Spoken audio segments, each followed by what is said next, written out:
Hello everyone, अस्सलाम वालेकुम। I hope आप सब बिल्कुल ठीक ठाक होंगे। जब मैं सुबह उठी और मैंने जब ये मौसम देखा और इतना खूबसूरत मौसम, वो भी बारिश का, तो दिल बाग बाग हो गया। जब आप सुबह सुबह उठते हो ना, मैं कहती हूँ थकावट है, सर का दर्द है, जब आप सुबह उठ के ये मौसम देखते हो ना, आपकी सारी स्ट्रेस खत्म हो जाती है, आपका दिल दिमाग बाग बाग हो जाता है और फ्रेश हो जाता है। खैर, सुबह सुबह का टाइम था एज यूजुअल मेरी मॉर्निंग अपने न्यू बॉर्न बेबी के साथ हो जाती है, क्योंकि वो सुबह 6 बजे उठ जाते हैं। मुझे भी एज अ मदर उसके साथ लाजमी उठना पड़ता है, क्योंकि फिर माएँ सो नहीं सकती ना। बस उसके साथ 1 घंटा खेला, उसके बाद मैंने उसको लेटा दिया ताकि वो मजीद खेलता रहे। और मैंने दूसरे बच्चों को उठाया, उनको तैयार किया, उनको ब्रेड वगैरह खिलाई, उसको ट्यूशन पे भेज दिया। तब वो ट्यूशन पढ़ के आते हैं, मैंने अपने काके को मालिश की, वो 1 घंटा खेला। उसके बाद जो है ना, मैंने उसको नहलाया, उसको जो है ना 10 बजे मैंने सुला दिया। यही रूटीन है। ऐसे जब स्कूल खुल जाएंगे फिर बच्चों की और रूटीन हो जाती है। अभी तो फिलहाल यही रूटीन चल रही है। खुद नाश्ता किया, हस्बैंड को नाश्ता कराया। उसके बाद मेरे पास 2 हेल्पर्स होती हैं, एक घर चली गई है, एक होती है। बस मैंने और उसने मिलके घर को साफ किया। मैं थोड़ी सी फाइट कर रही होती है, हमें एंजाइटी हो जाता है, डिप्रेशन हो जाता है, छोटी छोटी चीज़ों का स्ट्रेस हो जाता है, फिर हेयर फॉल स्टार्ट हो जाता है। ये सारी चीज़ें हम लोगों के साथ लगी रहती हैं, लेकिन फिर भी हम जो है ना स्टे पॉजिटिव रहते हैं, घरों को संभालते हैं, हम सुपर वुमन की तरह अपना काम करते हैं। अल्हम्दुलिल्लाह, अल्लाह का लाख लाख शुक्र है। सपोर्टिव हस्बैंड है, मदर इन लॉ है, बहुत अच्छा सपोर्ट करते हैं। बच्चे माशाल्लाह अपने टाइम पे हर चीज़ में मैनेज कर देती हूँ, कोशिश करती हूँ एक अच्छी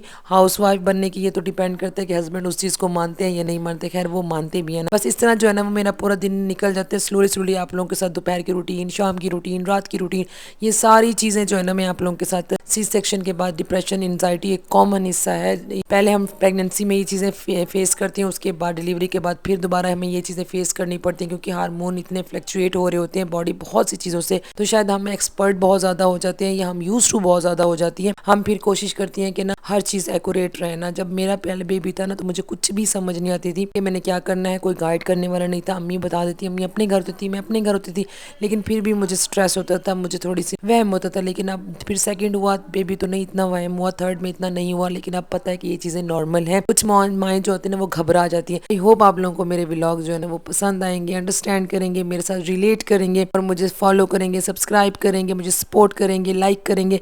आप लोगों से बहुत ज़्यादा उम्मीद है। आई होप आप लोगों को मेरा ये व्लॉग पसंद आया होगा। अगर पसंद आया तो प्लीज़ लाइक कर दीजिएगा।